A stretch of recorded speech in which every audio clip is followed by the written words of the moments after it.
നമ്മുടെ ആത്മാവിനെ നേരെ വഴിക്ക് കൊണ്ടുവരണമെന്നുണ്ടെങ്കിൽ, നമ്മുടെ പ്രാണനെ നേരെ വഴിക്ക് കൊണ്ടുവരണമെന്നുണ്ടെങ്കിൽ എന്തുപയോഗിക്കണം? ഈ തിരുവചനം ഉപയോഗിക്കണം. ആ തിരുവചനത്താൽ നമുക്ക് നമ്മുടെ ജീവിതത്തിലെ അതിന്റെ ഏത് ഭാഗമാണ് നേരെയാക്കേണ്ടത് അതിനെ നേരെയാക്കുക മാത്രമല്ല, നമ്മുടെ ജീവിതത്തിലെ സൗന്ദര്യം നേടുവാൻ നമുക്ക് സാധിക്കും.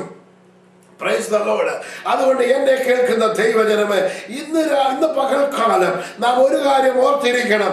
എന്താണ് ഓർത്തിരിക്കേണ്ടത്? ഈ വചനത്തിന് ശക്തിയുണ്ട്. ഈ വചനത്തിന് ശക്തിയുണ്ട്. ഈ വചനം ശക്തിയേറിയതാണ്. ഇത് എല്ലാത്തിനെയും ശക്തിയുള്ളതാണ്. ഇതിന്റെ പവർ നമുക്ക് മനസ്സിലാക്കുവാൻ സാധിക്കണമെന്നുണ്ടെങ്കിൽ നാം ആ വചനത്തിന്റെ ആഴങ്ങളിലേക്ക് കടന്നു ചെല്ലണം. കർത്താവേ, ഈ വചനത്തിൽ മർമ്മങ്ങളെ എനിക്കൊന്ന് വെളിപ്പെടുത്തി തരുമാറാകണമേ. കർത്താവേ, നിന്റെ സന്നിധിയിൽ കടന്നു വരുന്നു. ഇത് വെറും ഒരു പുസ്തകമല്ല, ഇത് പുസ്തകത്തിന്മേൽ ഉള്ള പുസ്തകമാണ്. സ്തോത്രം. സകല പുസ്തകങ്ങളെയും മുട്ടുമടക്കുന്ന പുസ്തകമാണ് ഈ പുസ്തകം.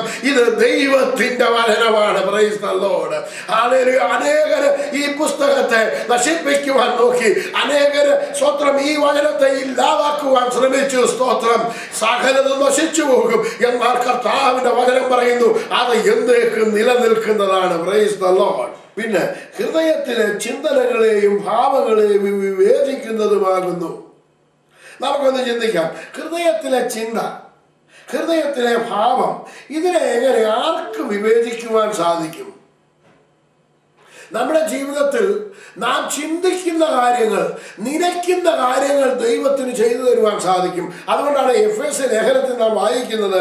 എഫേസ്യ ലേഖനം 3-ാം അധ്യായത്തിന്റെ 20-ാമത്തെ വാക്യത്തിൽ നാം ചോദിക്കുന്നതിലും നിനയ്ക്കുന്നതിലും അത്യന്തം പരമായി ചെയ്യുവാൻ നമ്മിൽ വ്യാപരിക്കുന്ന ശക്തിയാൽ കഴിയുന്നവന് സഭയിലും ക്രിസ്തുയേശുവിലും എന്നേക്കും തലമുറയായി മഹത്വം ഉണ്ടാകട്ടെ.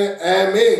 എന്നാൽ നാം ചോദിക്കുന്നതിലും നിലയ്ക്കുന്നതിലും, അപ്പം നമ്മുടെ ഹൃദയത്തിൽ ചിന്തിച്ച കാര്യങ്ങളെ നാം പലപ്പോഴും പറയാറുണ്ട്, കഴിഞ്ഞ ദിവസം ഞാൻ അങ്ങോട്ട് ചിന്തിച്ചതേ ഉള്ളൂ, അയ്യോ കർത്താവ് അതെനിക്ക് ചെയ്തു തന്നു. ഇതെങ്ങനെയാണ് സംഭവിച്ചത്?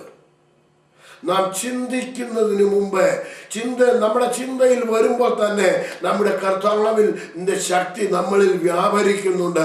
ആ ശക്തിയാൽ വ്യാപരിക്കുന്നവന് അത് ചെയ്തു തരുവാൻ സാധിക്കും.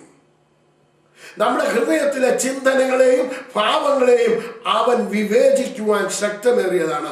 അതുകൊണ്ടാണ് തിരുവചനം പറയുന്നത്, സ്തോത്രം, മകനെ മകളെ, എൻ്റെ വചനങ്ങൾക്ക് ശ്രദ്ധ തരിക, എൻ്റെ മൊഴികൾക്ക് നിന്റെ ചെവി ചായിക്കുക, അത് നിന്റെ ദൃഷ്ടിയിൽ നിന്നും മാറിപ്പോകരുത്.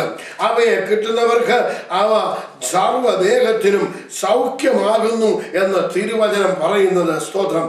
സംഗീത സദൃശവാക്യം 4-ാം അധ്യായത്തിന്റെ 20-21 വാക്യം ഇങ്ങനെയാണ്: മകനെ, എൻ്റെ വചനങ്ങൾക്ക് ശ്രദ്ധ തരിക, എൻ്റെ മൊഴികൾക്ക് നിന്റെ ചെവി ചായിക്കുക, അവ നിന്റെ ദൃഷ്ടിയിൽ നിന്നും മാറിപ്പോകരുത്. നിന്റെ ഹൃദയത്തിന്റെ നടുവിൽ അവയെ സൂക്ഷിക്കുക, അവയെ കിട്ടുന്നവർക്ക് ജീവനും അവരുടെ സർവ്വദേഹത്തിനും സൗഖ്യമാകുന്നു. സകല ജാഗ്രതയോടും കൂടെ നിന്റെ ഹൃദയത്തെ കാത്തുകൊള്ളുക, ജീവന്റെ ഉത്ഭവം അതിൽ നിന്നല്ലോ ആകുന്നത്. വചനം നമ്മുടെ ഹൃദയത്തിന്റെ ഉള്ളിൽ സംഗ്രഹിക്കുമ്പോൾ അത് പ്രവർത്തിക്കുവാൻ തുടങ്ങിയാൽ അത് പ്രവൃത്തി ആരംഭിച്ച് അവസാനിക്കുന്നത് നാം കണ്ണു വെക്കുന്ന നേരത്തിനുള്ളിൽ അത് നടന്നിരിക്കും. Praise the Lord.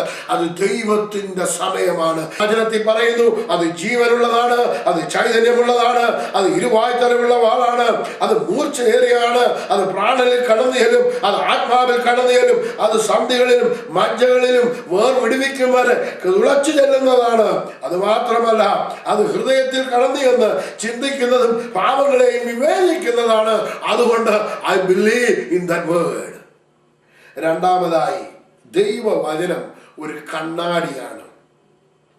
Praise the Lord. ദൈവവചനം ഒരു കണ്ണാടിയാണ്.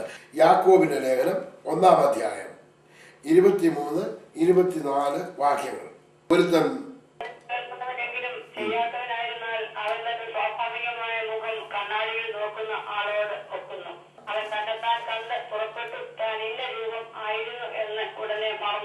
സ്തോത്രം.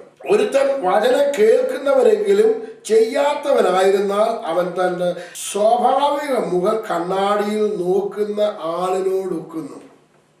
ഞാനിനി ഒന്ന് ചോദിക്കട്ടെ, നിങ്ങൾ ആരെങ്കിലും നിങ്ങളുടെ മുഖം കണ്ടിട്ടുണ്ടോ?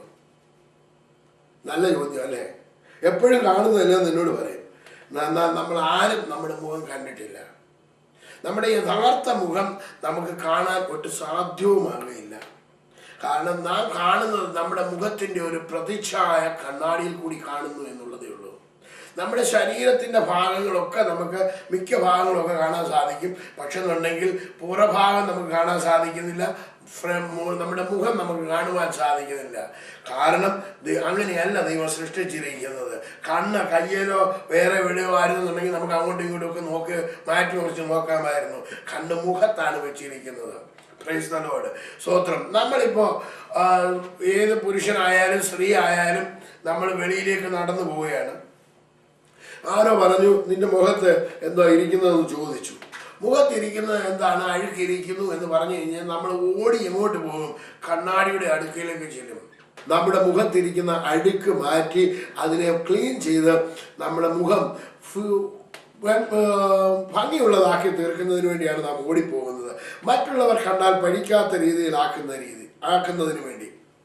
അങ്ങനെയാണെന്നുണ്ടെങ്കിൽ ഞാൻ ഇപ്പോൾ കുളിച്ച് ഒരുങ്ങി റെഡിയായി ഒരു കല്യാണത്തിന് പോവുകയാണെന്നിരിക്കട്ടെ, എൻ്റെ മുഖത്ത് എന്തോ വരട്ടിയപ്പോൾ ഇച്ചിരി ക്രീമോ അല്ലെന്നുണ്ടെങ്കിൽ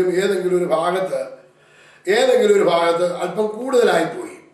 ഞാൻ അറിഞ്ഞില്ല, പെട്ടെന്ന് ഇറങ്ങി തിരിക്കുകയായിരുന്നു. ആരോ എന്നോട് പറഞ്ഞു അവിടെ കണ്ണാടിയില്ല എന്നുണ്ടെങ്കിൽ നമ്മൾ എന്ത് ചെയ്യും? ആ ആളിനോട് തന്നെ പറയും ഒന്ന് വൃത്തിയാക്കി തരാൻ പറയും. ഇല്ലെന്നുണ്ടെങ്കിൽ ഞാൻ പലപ്പോഴും കാണുന്നുണ്ട്, ചിലര് കൂളിംഗ് ഗ്ലാസ് ഉള്ളവരാണെന്നുണ്ടെങ്കിൽ ഈ ഗ്ലാസ്സിനകത്തോട്ട് നോക്കി അവരുടെ മുഖം ക്ലീൻ ചെയ്യും, അവരുടെ തലമുടി ക്ലീൻ ചെയ്യും, തലമുടി നേരെയാക്കും. എന്തുകൊണ്ടാണ് നാം കണ്ണാടി ഉപയോഗിക്കുന്നത്? നമ്മുടെ ശരീരഭാഗം നമുക്ക് കാണാൻ പറ്റാത്ത ഭാഗത്തെ നാം വെടിപ്പാക്കുന്നതിന് വേണ്ടി ഉപയോഗിക്കുന്നതാണ് കണ്ണാടി. അപ്പം നമുക്ക് കാണാൻ പറ്റാത്ത ഭാഗം നമുക്ക് നേരെ കാണാൻ പറ്റുന്നില്ല എന്നുണ്ടെന്നുണ്ടെങ്കിൽ അതിനെ കാണുന്നതിന് വേണ്ടി ഒരു പ്രതിബിംബിച്ച് കാണിക്കുന്ന ഒരു ഉപകരണം നമുക്ക് ആവശ്യമെങ്കിൽ നമ്മളോട് കർത്താവിൻ്റെ വചനം പറയുന്നു, ഈ തിരുവചനമാണ് നമുക്ക് കണ്ണാടിയായിട്ട് തന്നിരിക്കുന്നത്. നമ്മുടെ ഹൃദയം നമുക്ക് കാണുവാൻ സാധ്യമാകുകയില്ല, എന്നാൽ നമുക്കറിയാം. നമ്മുടെ അന്തരാത്മാവിൽ നമുക്കറിയാം. നമുക്ക് മറഞ്ഞു കിടക്കുന്ന അനേക അഴുക്കുകളെ നമുക്ക് കാണുവാൻ നമുക്ക് പറ്റാത്തതിനെ ആർക്ക് കാണിക്കുവാൻ സാധിക്കും? വചനത്തിന് കാണിക്കുവാൻ സാധിക്കും. എങ്ങനെ അതിനെ ക്ലീൻ ചെയ്യുവാൻ സാധിക്കും? ഇത് നീ കണ്ണാടിയിൽ കൂടി നോക്കണം. നിന്റെ മുഖത്തേക്ക് നോക്കുന്നത് പോലെ ഈ വചനം കണ്ടിട്ട് വചനത്തിലൂടെ കടന്നു ചെന്ന് നിനക്ക് ഏത് ഭാഗമാണ് ഞാൻ ക്ലീൻ ആകേണ്ടത്, ഏത് ഭാഗമാണ് എൻ്റെ ജീവിതത്തിൽ സ്തോത്രം നേരെയാകേണ്ടത്, ആ ഭാഗത്തെ നേരെ ആക്കേണ്ട ചുമതല സ്തോത്രം കണ്ണാടി തന്നവരല്ല, കണ്ണാടി കയ്യിൽ കിട്ടിയവന്റെ ജോലിയാണ്. Praise the Lord. സ്തോത്രം. കണ്ണാടി തന്നവൻ ഓൾറെഡി നമ്മളെ ക്ലീൻ ചെയ്തു അവന്റെ രക്തത്താൽ. അവൻ ആ കണ്ണാടിയും തന്നു. എന്തിനാണ്? നീ ഇനിയും തന്നെത്താൻ നിന്നെ തന്നെ ശുദ്ധീകരിക്കണം. നീ തന്നെത്താൻ ഈ കണ്ണാടിയെ നോക്കി നിന്നെ തന്നെ വെടിപ്പാക്കണം. നിന്റെ ജോലിയാണ് സ്തോത്രം. എന്റെയും നിങ്ങളുടെയും ജോലിയാണ് ഈ കണ്ണാടിയിലേക്ക് ചെന്നിട്ട് ഞാൻ എന്നെ തന്നെ നോക്കണം. ഞാൻ വേറൊരു വ്യക്തിയെ അല്ല നോക്കേണ്ടത്. നമ്മൾ കണ്ണാടിയിൽ ചെന്ന് നോക്കുന്നുള്ള അടുത്ത് നിൽക്കുന്ന ആളെ അല്ല ഒരിക്കലും നമ്മൾ ശ്രദ്ധിക്കാറില്ല. ഒരു പക്ഷേ ചെറുതായിട്ട് നോക്കിയെന്നുണ്ടെങ്കിലും എപ്പോഴും നമ്മൾ നോക്കാൻ ആഗ്രഹിക്കുന്നത് നമ്മുടെ മുഖമാണ്. ഒരു ഫോട്ടോ എടുത്താൽ, ഒരു ഫോട്ടോ കണ്ടു കഴിഞ്ഞാൽ ഒരു ഗ്രൂപ്പ് ഫോട്ടോ ആണെന്നിരിക്കട്ടെ, പെട്ടെന്ന് നമ്മളുടെ കണ്ണ് എങ്ങോട്ട് ഓടിയെത്തുന്നത്? ഞാൻ എവിടെയാണ് നിൽക്കുന്നത്? ഞാൻ എങ്ങനെയാണ് നിൽക്കുന്നത്? ഞാൻ എങ്ങനെ ഇരിക്കുന്നു? എൻ്റെ ഭാവം ശരിയാണോ? എൻ്റെ ചിരി ശരിയാണോ? എൻ്റെ കണ്ണ് ശരിയായിട്ടാണോ ഇരിക്കുന്നത്? എൻ്റെ വസ്ത്രം ശരിയായിട്ടാണോ ഇരിക്കുന്നത്? ഇത് നമ്മളെയാണ് നാം ശ്രദ്ധിക്കുന്നത്. ഒരു ഏത് സ്ഥലത്ത് ചെന്നാലും നമ്മളെ തന്നെയാണ് ശ്രദ്ധിക്കുന്നത്. എന്തുകൊണ്ട് നാം കണ്ണാടിയിൽ ചെന്ന് നോക്കി, തിരുവചനത്തിൽ ചെന്ന് നോക്കി നമ്മളെ തന്നെ ഒന്ന് നേരെയാക്കുന്നില്ല? എന്തുകൊണ്ട് പറ്റുന്നില്ല? നാം കണ്ണാടിയിൽ ചെന്ന് നോക്കിയിട്ട് എൻ്റെ ഭർത്താവിനെ നമ്മൾ പലയിടത്ത് ഞാൻ ചെല്ലുമ്പോൾ ഭർത്താവിനെയാണ് എല്ലാവരും നേരെയാക്കാൻ നോക്കുന്നത്. ചിലർ ഭാര്യയെ നേരെയാക്കാൻ നോക്കും, ചിലർ കുഞ്ഞുങ്ങളെ നേരെയാക്കാൻ നോക്കും. കുഞ്ഞുങ്ങളെ നേരെ ആക്കുന്നതിന് മുമ്പ് ഞാൻ നേരെയാകണം. സ്വത്രം. എവിടെയാണ് കുഴപ്പം? എന്നിലാണ് കുഴപ്പം. എൻ്റെ ജീവിത ശൈലി, ജീവിതത്തിന്റെ രീതികൾ, ഇതിനാണ് വ്യത്യാസം വരുത്തേണ്ടത്. എങ്ങനെ വ്യത്യാസം വരുത്തുവാൻ സാധിക്കും? ഈ കണ്ണാടിയിൽ ചെന്ന് നോക്കണം. അതുകൊണ്ടാണ് സ്വത്രം വചനത്തിൽ വായിക്കുന്ന, ഒരുവൻ വചനം കേൾക്കുന്നവരെങ്കിലും ചെയ്യാത്തവനായിരുന്നാൽ അവൻ തൻ്റെ മുഖം, സ്വാഭാവിക മുഖം കണ്ണാടിയിൽ നോക്കുന്ന ആളോട് ഒക്കുന്നു. വചനം കേട്ടിട്ട് വേറൊരാളെ അല്ല നേരെയാക്കുവാൻ, അവനെ ശുദ്ധീകരിക്കുവാനല്ല, അവന്റെ പാകപ്പിഴകളെ മാറ്റുവാനല്ല നാം ശ്രദ്ധിക്കേണ്ടത്. വചനം കേട്ടിട്ട് ഞാൻ തന്നെ എന്നെ തന്നെ നേരെയാക്കുവാൻ, എന്നെ തന്നെ ക്രമീകരണപ്പെടുത്തുവാൻ ഞാൻ ശ്രമിക്കണം. അതാണ് എന്നെ ഏൽപ്പിച്ചിരിക്കുന്ന ദൗത്യം.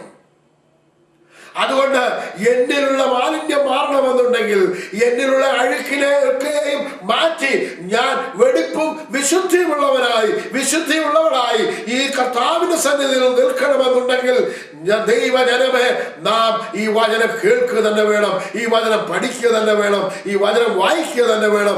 ഈ വചനത്തിന് മാത്രമേ നമ്മുടെ ജീവിതത്തിലെ അഴുക്കുകളെ മാറ്റി നമ്മൾക്ക് ശുദ്ധീകരണം ചെയ്തു തരുവാൻ സാധ്യമാകുകയുള്ളൂ. ദൈവത്തിന്റെ ശക്തി മുഴുവനും പകർന്നിരിക്കുന്നത് വചനത്തിലാണ്.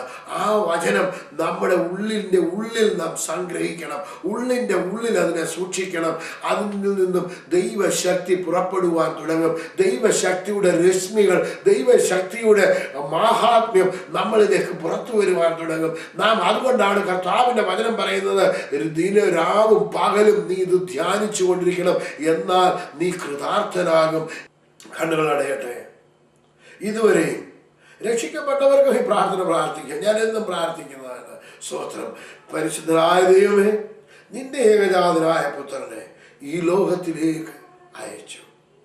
2000 വർഷങ്ങൾക്ക് മുമ്പ് അവൻ കാൽവറി കുലക്കളത്തിൽ യാഗമായി തീർന്നത് എൻ്റെ പാപത്തിന് വേണ്ടിയായിരുന്നു, എനിക്ക് വേണ്ടിയായിരുന്നു എന്ന് എൻ്റെ ഹൃദയത്തിൽ ഞാൻ വിശ്വസിക്കുന്നു.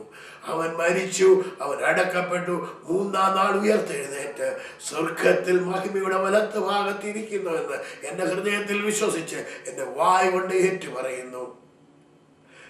വിശ്വസിക്കുകയും ഏറ്റുപറയുകയും ചെയ്താൽ രക്ഷിക്കപ്പെടുമെന്ന് തിരുവചനത്തിൽ വായിക്കുന്ന പ്രകാരം ഞാൻ ഹൃദയത്തിൽ വിശ്വസിച്ച് വായ് കൊണ്ട് ഏറ്റുപറയുന്നു. കർത്താവേ, എൻ്റെ ഹൃദയത്തിൽ നീ ഒരു വരുമാറാകണം, യേശുവിൻ നാമത്തിൽ തന്നെ. ഈ സിമ്പിൾ പ്രയർ പ്രാർത്ഥിച്ച് നിങ്ങളോട് പറയുവാനുള്ളത്, നിങ്ങൾ അടുത്തുള്ള ഏതെങ്കിലും ദൈവസഭയിൽ കടന്നു ചെന്ന് ദൈവദാസന്മാരുടെ അടുക്കൽ ചെന്ന് ദൈവവചനം കേട്ട് സ്നാനപ്പെട്ട് ദൈവസഭയോട് ചേർന്ന് ആരാധിക്കുക. ദൈവം നിങ്ങളെ ധാരാളമായിട്ട് അനുഗ്രഹിക്കട്ടെ.